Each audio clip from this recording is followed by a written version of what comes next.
education, learning, the first learning the three documents, that is the schemes of work, lesson plans, and how to make the records of work. So we want to go through detail on how can we make or how can we design an effective schemes of work and how can we design an effective lesson plan and records of work for the CBE. So we're going to begin by how to design a scheme of work. So the three documents, the key components we're going to look at are what is expected of us in making a scheme of work.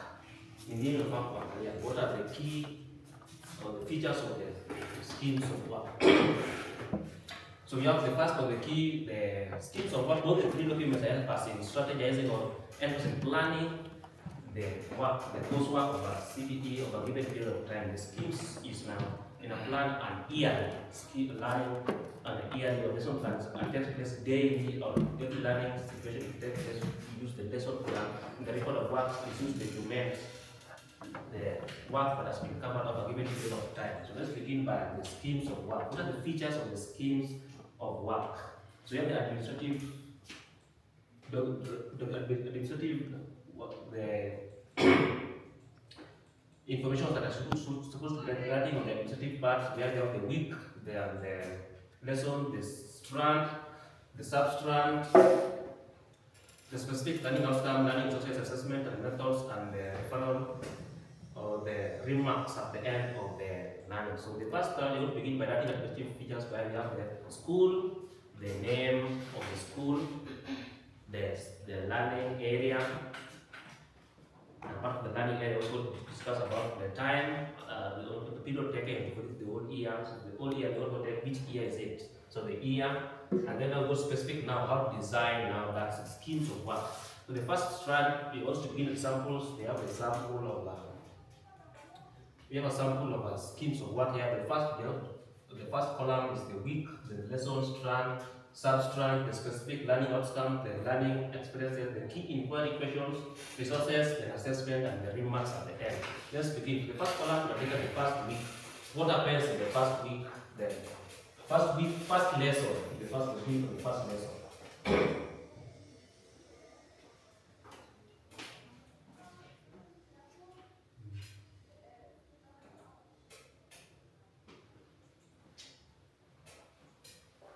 Thanks. For the first, we're going to begin with the sample, the first column, the week, lesson, strand, substrand. For the first week, this is week 1. Then the lesson, if it's the first lesson of that week, it's the first lesson. So here the lesson indicates the number of the lesson number. The first lesson is the first lesson of that week. Then now the strand, initially used to call it the topic. So the strand that we want to discuss in that first week, then the substrand, then the specific learning outcomes. We used to call them the objectives, the specific learning outcomes. So the specific learning outcomes are those should be achieved at the end of the lesson. So they should be following the Bloom's taxonomy. They should be in the CBE should be having the outcomes should be 3. So the first one should be based on the knowledge, then the second should be based on the skill, and the third should be based on the appreciation or the attitude. So we learned the different verbs that can be used in knowledge and the verbs that can be used in skills and the verbs that can be used in attitude or appreciations. I hope you are familiar with some of the verbs. Are you familiar with the verbs that are used in knowledge, the verbs that are used in skills, and the verbs that are used in writing the objectives in the attitude and appreciation. So all of them must be present, the 3 of them. So if it's one, you have to divide them into 3 learning outcomes.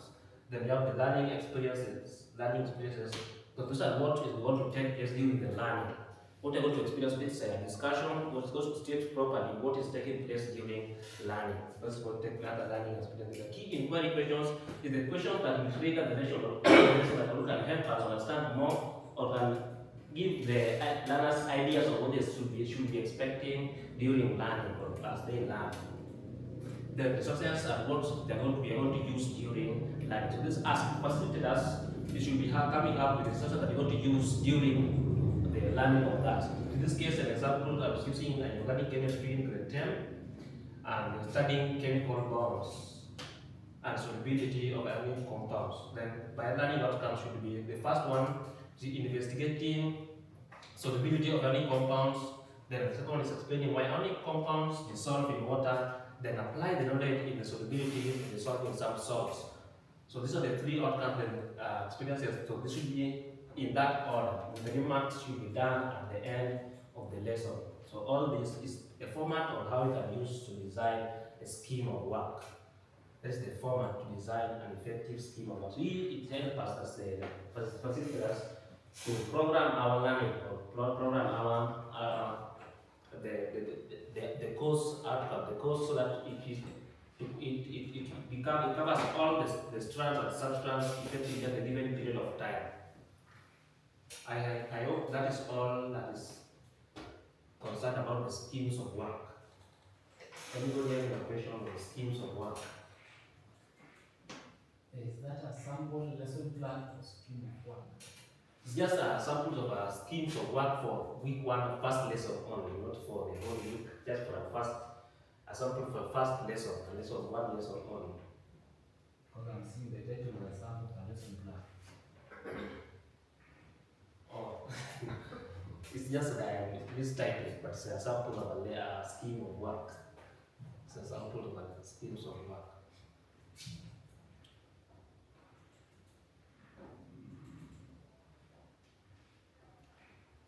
So that's how we can design our scheme of work. Let's move now to the lesson plan. How do we design what should be expected in a lesson plan? So lesson plans, the key features that should be featured in a lesson plan, a CBC. So first, you get the details where we have the date, start the class. You told the subject, but it's now the strand and the time. The date, the class of the learning, the grade, then this learning area, and the time that's taking for that activities from which time to which time. That is the time. Then the substrand, the specific learning outcomes for the lesson. Then the key inquiry questions, the introduction. Now we go deep in now the lesson now. We have the introduction part of it, so there are links between the previous lesson and the lesson we want to begin, like that particular time. Then you have the lesson development. Lesson development is now grouped into three stages. You can group them into three stages. Why you dig deep, you can discuss, you can split the learners into groups, they discuss, then they come together, collaborate, then come together and share their outcomes.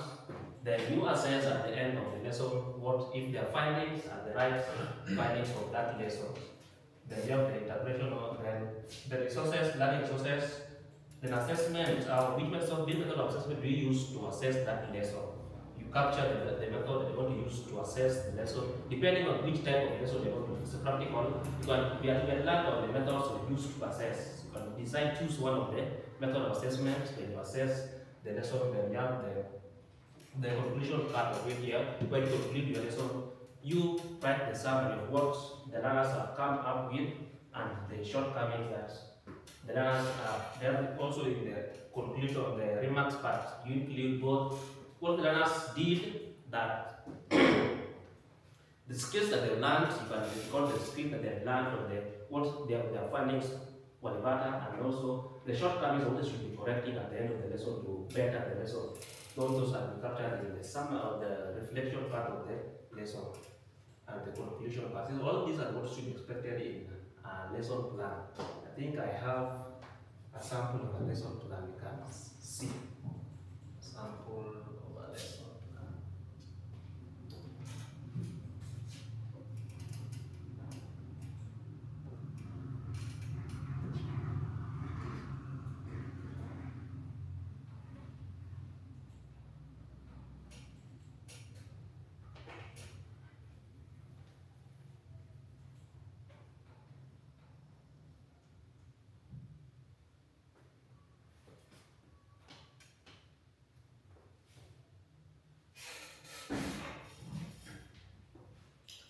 So this is a template that I used to record the lesson plan. We have the administrative features, the name of the school, and the form of the CBE is the grade, and subject here we write the learning area, then the substrand and the strand. The substrand and the strand should be recorded.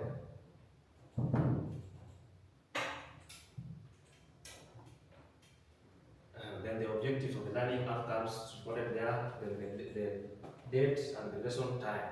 Then the body part, the introduction part, the lesson development message part divided into three. Divide into the first stage, second stage, and the third stage where we introduce the lesson. After introduction, we introduce the lesson where they can group the learners into group, they discuss, then they share their findings, then finally conclude at the end of the lesson. Then the lesson evaluation, I've evaluated the lesson, how was the lesson attended, based on the students' understanding, the learners' understandings. Then lastly, there are some we have left behind, the core competences. You also include the core competences, what the learners have portrayed from their discussions, the competences that have been portrayed, and also the PCIs. The PCIs and the skills that they learned during the lesson. All those should be captured in a lesson plan so that you ensure that the lesson is effectively understood. And so should be, PCIs should be linking on what the learners have learned based on what they relate to their daily lives. So I hope you remember what PCIs are. No, what are PCIs? Pertinent and contemporary issues. Who can remember some of the PCIs that we learn?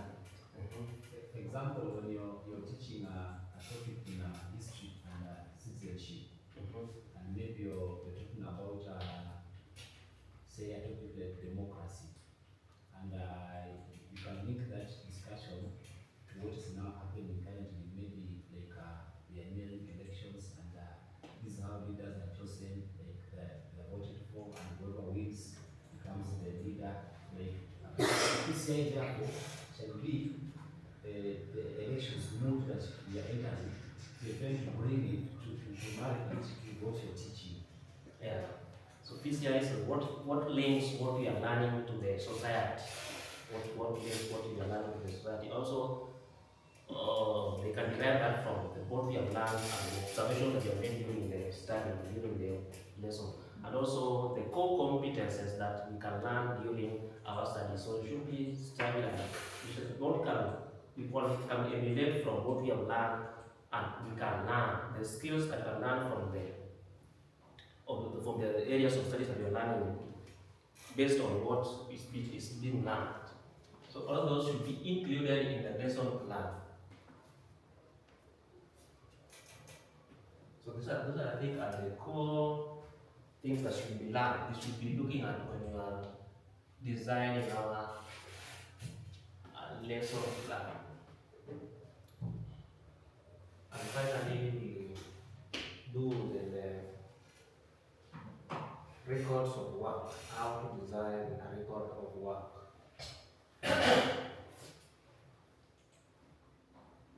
Yes, the records of work. So record of work also is also a document that used to facilitate, help us to identify what has been captured based on the areas of studies, what you have captured and what should be captured. So the records of work is weekly work done. So what are features that should be considered when recording the records of work? So recording the week, the key features of the record of work should be entailing the week, then the lessons and the work covered, the work done, then the specific features, then the lesson, the remarks, the strand, and also the reflections at the end of the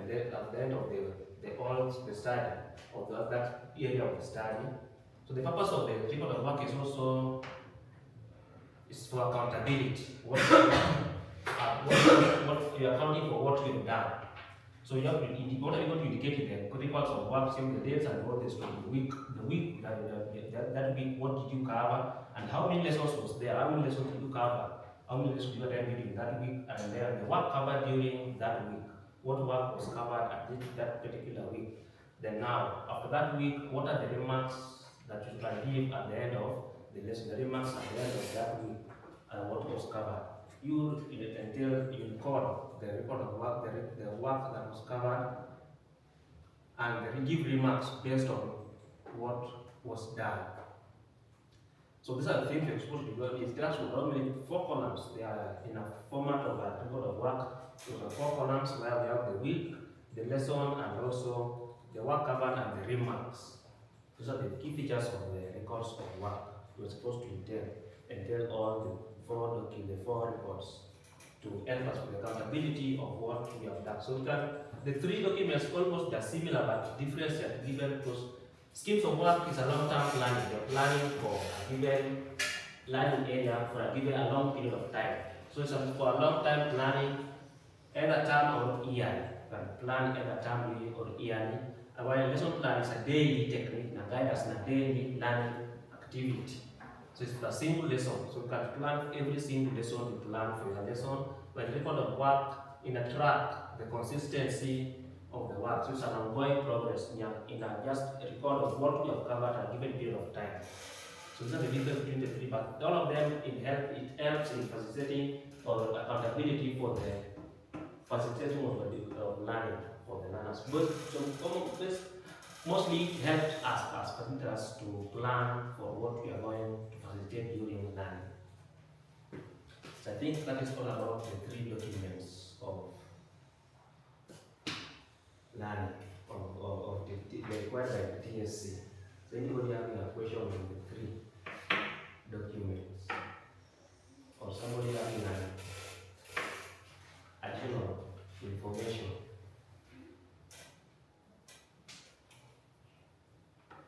based on the 3 documents. I think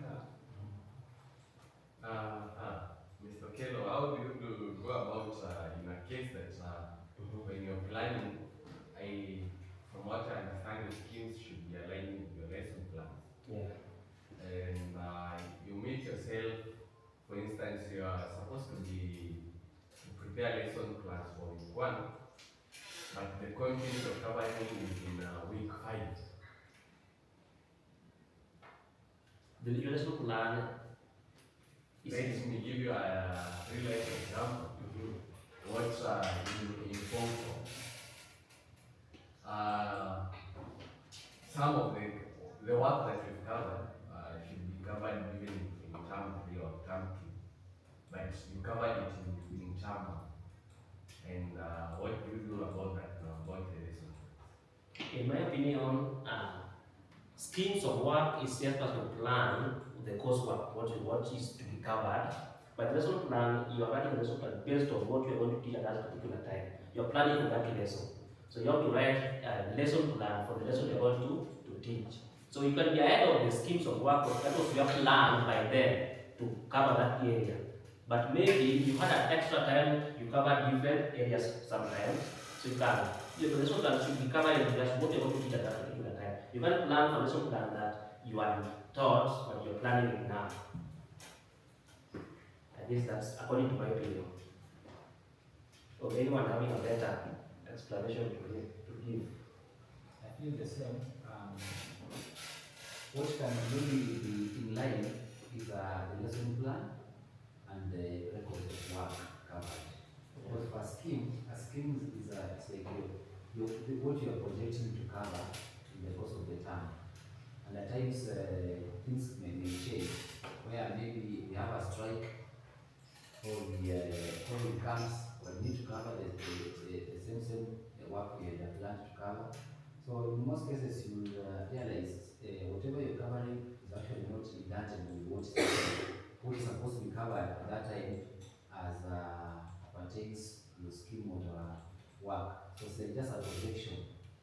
And then from there, you now extract a lesson plan in the area you want to teach. But that lesson plan, after now teaching, you shall do records of work. So what shall actually be in line is the record of work and the lesson plan. Just like in music, when the drummer changes the running speed, you change the dancing style. So the scheme something that is not like so rigid, there's no matter in equal. So long as what you schemed for this term is what you have covered that term. maybe I wanted to also add, apart from the three documents, Mr. Waso and Malaysia and Madam Faria have taken us through the assessment tools, and one of the tools they have taken us through is a portfolio. So does it mean it's also important as a teacher to also have it as part of the professional document? And even these other assessment tools that even anecdotal records, maybe you have a checklist, maybe they also now fall under the documents we should be having where necessary, that is. Because if I have a portfolio, say for my grade 10, we have some photos we drew, maybe we have a photo for money and all that. I think that can also fall under the documents that we are supposed to be having, because where necessary. So I think that included under the assessment part in the schemes and also in the so you can have your portfolios as your method of assessment or both methods. When you have them including a lesson in a planning lesson, you can include them as method of assessments, but have them as a documents to support what you are recording in the documents there. And also for revision purposes, if you have come up with a project like I saw Madam Sadia with a very nice project, it was with grade 7, grade 8. So maybe my suggestion is that after having it, once you're done with it, naiweka tu mahali even for future reference.